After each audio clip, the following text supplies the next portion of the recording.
Hello students, हम लोग पढ़ रहे थे ब्रिटेन का संविधान। और ब्रिटेन के संविधान में हमने अभी आगे भी काफ़ी कुछ पढ़ लिया था और हम लोग पढ़ रहे थे राष्ट्रपति की शक्तियाँ। और अब ब्रिटेन के संविधान में ही अगला जो लेसन है वो हम लोग पढ़ रहे थे प्रधानमंत्री की शक्तियाँ और कार्य। तो प्रधानमंत्री की शक्तियाँ और कार्य के जो हमने मुख्य बिंदु थे उसके बारे में हमने पढ़ लिया है। 7 पॉइंट हमने पढ़ लिए हैं कि किस प्रकार से ये मंत्रिमंडल का संचालक होता है, लोकसभा का नेतृत्व होता है, इसके ऊपर वित्त का नियंत्रण भी इसके हाथों में ही होता है, ये शासन पर नियंत्रण करता है, मंत्रिमंडल की नियुक्ति करता है, मंत्रिमंडल को बर्खास्त कर सकता है। तो ये बहुत सारी शक्तियां हमने प्रधानमंत्री की पढ़ ली थी। उसी क्रम में प्रधानमंत्री की शक्तियों का टॉपिक की जो हमारा चल रहा था तो उसमें 7 पॉइंट हमने पढ़ लिए थे। 8वां पॉइंट है कि मंत्रिमंडल व सम्राट के बीच की कड़ी। कि जैसा हमें ज्ञात है कि सर्वोच्च पदाधिकारी कौन होता है? राष्ट्रपति या सम्राट होता है।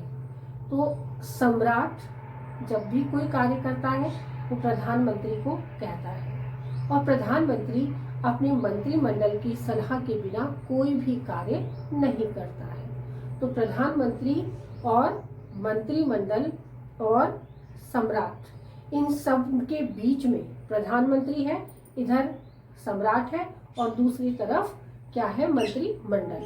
तो दोनों को यदि सम्राट को भी कुछ बात कहनी होगी तो प्रधानमंत्री से कहेगा, मंत्रिमंडल को कोई बात कहनी है तो वो प्रधानमंत्री को कहेगा। दोनों बीच में प्रधानमंत्री को छोड़कर आपस में बात नहीं कर सकते और ना ही कोई डिसीजन ले सकते हैं।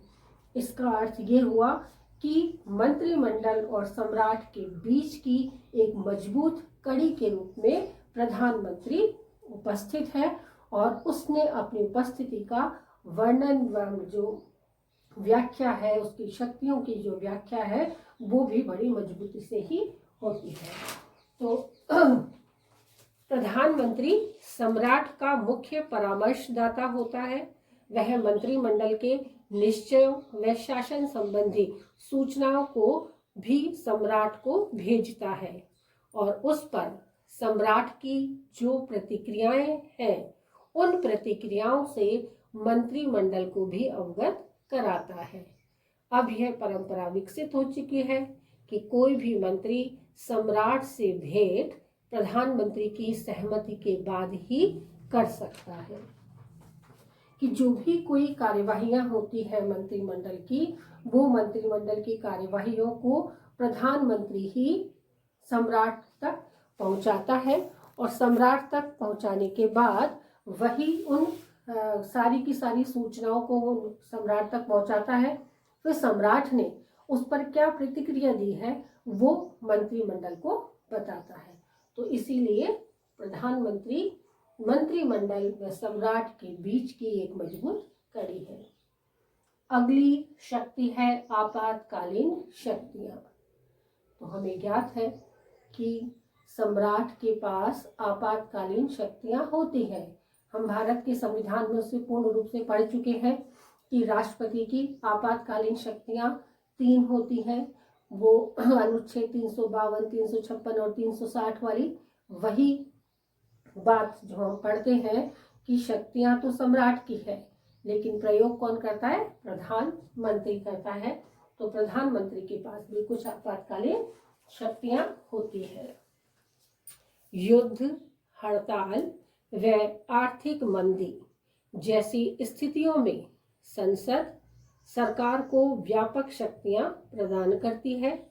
जैसे द्वितीय विश्व युद्ध में चर्चिल जो ब्रिटेन के पूर्व प्रधानमंत्री थे ने न केवल युद्ध का ही संचालन अपने हाथों में ही नहीं लिया बल्कि ऐसी शक्तियों का भी प्रयोग किया जो हिटलर और मुसोलिनी द्वारा प्रयोग की गई शक्तियों में से किसी रूप में कम नहीं थी। तो यानी जरूरत पड़ने पर, अर्थ यह है कि जरूरत पड़ने पर प्रधानमंत्री क्या बन सकता है? सर्वे सर्वा बन सकता है, वो हिटलर भी बन सकता है, वो मुसोलिनी भी बन सकता है, और वो जो चाहे वो कर सकता है। अगली विशेषता है लोक सदन का नेतृत्व। किस रूप में प्रधानमंत्री लोक सदन का भी नेतृत्व करता होता है, इसे अब हम पढ़ेंगे। तो लोक सदन यानी लोकसभा की, भारत की लोकसभा और वहां का लोक सदन बराबर एक ही है, बराबर है। शासन प्रमुख व लोक सदन का नेता होने के कारण प्रधानमंत्री व्यवस्थापन कार्य का भी संचालन करता है और सरकारी विधेयकों का प्रधानमंत्री निरीक्षण करता है। व्यवस्थापन कार्यों का भी और सरकारी विधेयकों का भी प्रधानमंत्री निरीक्षण करता है, या यूं कहें कि उसी के द्वारा, उसी के परामर्श से विधेयक तैयार किए जाते हैं। जैसे बजट, सदन का कार्य विभाजन व सदन के कार्यक्रम आदि में प्रधानमंत्री की प्रमुख भूमिका रहती है। कि प्रधानमंत्री लोक सदन के जितने भी कार्य होते हैं उन सभी कार्यों में अपनी महत्वपूर्ण भूमिका निभाता है। तो इस भूमिका की वजह से, चाहे वो कार्य बजट का हो, चाहे से वो कार्य व्यवस्थापन संबंधी हो, यानी विधेयक बनने का कार्य हो, या फिर विधेयक को पास करना है, पारित करना है या नहीं करना है, ये बात हो, स्थगित करना है, तो सारी की सारी बातें यदि हम देखते हैं, या सदन का, लोक सदन का कार्य संचालन किस रूप में किया जा रहा है, उन सब की जब हम बात करते हैं तो प्रधानमंत्री उस स्थान पे भी अहम भूमिका में रहता है और वो लोक सदन का नेतृत्व करता है। यदि सामान्य बात को हम इस घुमा फिरा के कही हुई बात को सामान्य रूप से, सपाट रूप में कहें तो वह यही है कि प्रधानमंत्री ही उस विधेयक के भाग्य का निर्माता है, क्योंकि उसी के निर्देशन में विधेयक तैयार होता है, उसी के द्वारा, मंत्रियों के द्वारा जो परामर्श होते हैं उसे सम्राट तक पहुंचाया जाता है। सम्राट जब हस्ताक्षर कर देता है तो पुनः उसको विधेयक का जो रूप होता है वो कानूनी रूप उसे मिल जाता है। तो इन सारी की सारी कार्यविधि में प्रधानमंत्री का रोल एक अहम भूमिका में रहता है। तो वह इस प्रकार से लोक सदन का भी नेतृत्व करता होता है। अगली शक्ति की हम बात करते हैं तो वह समकक्षों में प्रथम होता है। हम जानते हैं कि जो लोकसभा का नेता होता है भारत में, उसे ही प्रधानमंत्री के पद के लिए आमंत्रित किया जाता है। लोकसभा का नेता कौन होगा, ये सभा के सदस्य ही पहले से ही डिसाइड कर लेते हैं, और डिसाइड करने के बाद राष्ट्रपति उसे ही प्रधानमंत्री के पद की शपथ ग्रहण करवा देता है। तो समकक्षों में मतलब लोकसभा की सदस्यता रखने वालों में से सभी जितने भी लोकसभा चुनाव को जीते हैं वो सभी क्या है, समकक्ष हैं। लेकिन अब वो प्रधानमंत्री के पद की ओर बढ़ रहा है तो वह समकक्षों में क्या हो गया, प्रथम हो गया। तो प्रधानमंत्री समकक्षों में प्रथम होता है। कैसे? तो लोकसभा के अंतर्गत जितनी भी कार्यविधियां होती हैं, बहुमत दल से जीतने के बाद वह व्यक्ति क्या कर सकता है, समकक्षों में प्रथम होता है, इसीलिए वह प्रधानमंत्री के पद पर पहुंच जाता है। तो बहुमत दल से जो भी जीत कर आते हैं उनकी जीत ही ये डिसाइड कर देती है कि अब इस सदन का नेता कौन है और कौन प्रधानमंत्री पद के लिए चुना जा रहा है। अगला है प्रधानमंत्री। वह क्यों इम्पोर्टेंट हो जाता है कि प्रधानमंत्री अक्ष की धुरी है। जिस प्रकार से हम देखते हैं कि ग्लोब होता है, ग्लोब में एक डंडी लगी हुई होती है, अक्ष होता है, और उसी के ऊपर पूरी पृथ्वी घूमती है। हमने देखा है ना छोटे से ग्लोब को।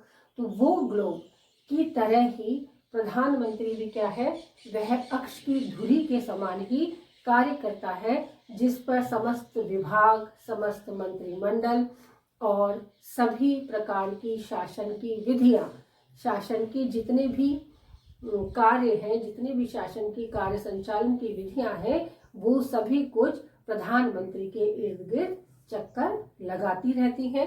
इसलिए कहा जाता है कि वह प्रधानमंत्री अक्ष की धुरी के समान कार्य करता है।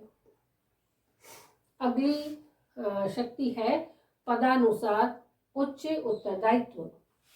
कि हमने देखा कि जो बहुमत दल होता है, बहुमत दल में जो समकक्षों में प्रथम होता है, उसे क्या बना दिया जाता है, प्रधानमंत्री के रूप में उसे शपथ ग्रहण करवा दी जाती है। तो अब प्रधानमंत्री बनने के बाद समकक्षों में प्रथम होना और प्रधानमंत्री बनना, ये दोनों अलग अलग बातें अवश्य है, लेकिन अब उसकी पद की स्थिति बहुत ही उच्च हो गई है, तो उसके उत्तरदायित्व भी उच्च हो गए हैं। तो उच्च उत्तरदायित्व की वजह से वो समकक्षों में प्रथम होते हुए भी अब उसकी स्थिति और भी उच्च हो जाती है, क्योंकि पद का भार हो सकता है कि जब वो साथ रहे हो तो एक दोस्ताना उनमें रहा है, दोस्तों की जैसे व्यवहार करते हैं कि जैसे छोटी छोटी सी बातें शेयर करना या कुछ भी अन्य बातें जो मौज मस्ती मजाक में जो हो जाती हैं। लेकिन जब वो प्रधानमंत्री बन जाता है तो वो इस दायरे को छोड़कर एक देश का प्रतिनिधित्व करने वाला उच्च पदाधिकारी बन जाता है। तो उसके ऊपर उसके पद के अनुसार बहुत अधिक उच्च दायित्व भी आ जाते हैं, और वो उच्च दायित्वों का निर्वाह करते समय हो सकता है कभी वो जिनके साथ रहा है बहुत अच्छे से, वो अब उनसे कुछ बातें गोपनीय रखता हो, क्योंकि पद का उत्तरदायित्व उसके साथ है। तो गोपनीयता इस पद की पहली डिमांड है। तो जब तक कार्यविधियां पूर्ण नहीं हो जाती, समक्ष देश के नागरिकों के समक्ष आने योग्य नहीं हो जाती, तब तक प्रधानमंत्री उन समस्त कार्यवाहियों को गोपनीय रखता है, और वही गोपनीयता उसका बहुत ही बड़ा उत्तरदायित्व होता है। अगली शक्ति के रूप में देखते हैं कि चुनौती देने वाला कोई नहीं। कि प्रधानमंत्री का पद इतना उच्च होता है कि उसकी शक्तियां इतनी व्यापक होती हैं कि उस पद को चुनौती देने वाला कोई नहीं होता, और दूसरा कोई अन्य पद है ही नहीं। कि जैसा हमें ज्ञात है कि भारत में और ब्रिटेन में क्या है, पद सोपान है। संसदात्मक शासन व्यवस्था के साथ साथ पद सोपानात्मक व्यवस्था भी है, और इसका अर्थ ये होता है पद सोपान का, यानी सबसे ऊपर पद कौन सा है, फिर उससे नीचे कौन सा है, उससे नीचे कौन सा है, उससे नीचे कौन सा है। तो स्टेप बाय स्टेप पद धीरे धीरे नीचे आते जाते हैं, और यदि हम नीचे से ऊपर की बात करें तो पद धीरे धीरे ऊपर की ओर बढ़ते जाते हैं। तो ये जब पद प्राप्त हो गया प्रधानमंत्री का, तो ये बहुत ही उच्च पद है, और उच्च पद के साथ साथ हमने जो शक्तियों की इसकी लिस्ट पढ़ी है कि प्रधानमंत्री की शक्तियों का दायरा कितना ज्यादा होता है, और उसके ऊपर देश का पूरा भार होता है। देश की सुरक्षा, समझौते और नागरिकों के लिए उच्च व्यवस्था, जो गृह व्यवस्था होती है, उन सब का भार उसके ऊपर होता है। तो वह बहुत उच्च अधिकारी बन जाता है, और इसीलिए इतने उच्च अधिकारी को और कोई व्यक्ति ऐसा नहीं है जो उसे चुनौती दे। दूसरी बात ये भी होती है कि उन्हीं लोगों ने, लोकसभा के सदस्यों ने मिलकर ही तो उसे स्वयं को प्रधानमंत्री का पद प्रदान किया है। तो अब उसको चुनौती देने वाला कोई है ही नहीं, क्योंकि हम सब ने बहुमत से उसको पद दिया है। तो अब उसकी पद को चुनौती देने वाला अन्य कोई नहीं होता है। तो इन्हीं कारणों से प्रधानमंत्री उच्च स्थिति पर था, है और रहेगा। तो ये जो अपन ने 14 शक्तियां इसकी पढ़ी, वो प्रधानमंत्री की उच्चता को दर्शाती हैं, और इस उच्च शक्तियों के साथ साथ प्रधानमंत्री की शक्तियों और कार्यों का दायरा लगातार बढ़ता जा रहा है।